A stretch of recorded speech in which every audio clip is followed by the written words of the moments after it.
Vacation ഒക്കെ കഴിഞ്ഞ് നാട്ടിൽ നിന്ന് ഓരോരുത്തരായി വന്നു തുടങ്ങിയിട്ടുണ്ട് കേട്ടോ. സ്കൂളൊക്കെ തുറക്കാനായില്ലേ? അപ്പൊ വന്നവരെ നമ്മൾ അപ്പൊ തന്നെ പോയി കാണണം. അതല്ല അതിന്റെ ഒരു ഇത്. ആദ്യത്തെ ചടങ്ങ് തെറ്റിക്കണില്ല, സ്നേഹപ്രകടനം ഒന്ന് അങ്ങോട്ട് മാറി നിൽക്ക്. ഓളെ വിചാരം ഞാൻ ഓളെ കാണാൻ വന്നതാണ്. ഇതൊക്കെ കഴിഞ്ഞിട്ട് മതി അത്.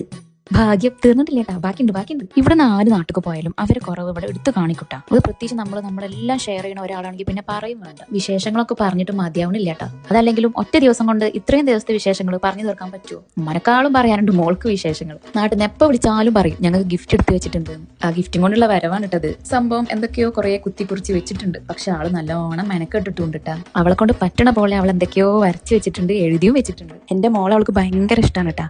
ആ ഇഷ്ടം ഇതിലൊക്കെ കാണാനുണ്ട്. കാരണം ഇതിൽ കംപ്ലീറ്റ് അവളെ പേരാണ് എഴുതി വെച്ചിട്ടുള്ളത്. അവള് തൊട്ടിൽ കിടന്ന് ആടുന്ന പാടൊക്കെ വരച്ച് വെച്ചിട്ടുണ്ട്. അല്ലെങ്കിൽ ചെറിയ സമ്മാനങ്ങളിൽ വലിയ സന്തോഷങ്ങൾ ഒളിഞ്ഞിരിപ്പുണ്ടാവുന്നല്ലേ പറയാ. ഒക്കെ പോട്ടെ, ഇനി നമുക്ക് മെയിൻ ചടങ്ങിലേക്ക് പോകാം. ഇവിടെ ആരെ പെട്ടി പിടിച്ചാലും ഒരു വീതം എല്ലായിടത്തും എത്തിക്കൂട്ടാ. അത് കിട്ടാൻ വേണ്ടി നമ്മൾ ഇങ്ങനെ വെയിറ്റ് ചെയ്തിരിക്കുകയും ചെയ്യും. അതാണ് ഇവിടുത്തെ ഒരു ആചാരം. ഇപ്പൊ കുറച്ച് ആശ്വാസമുണ്ട്.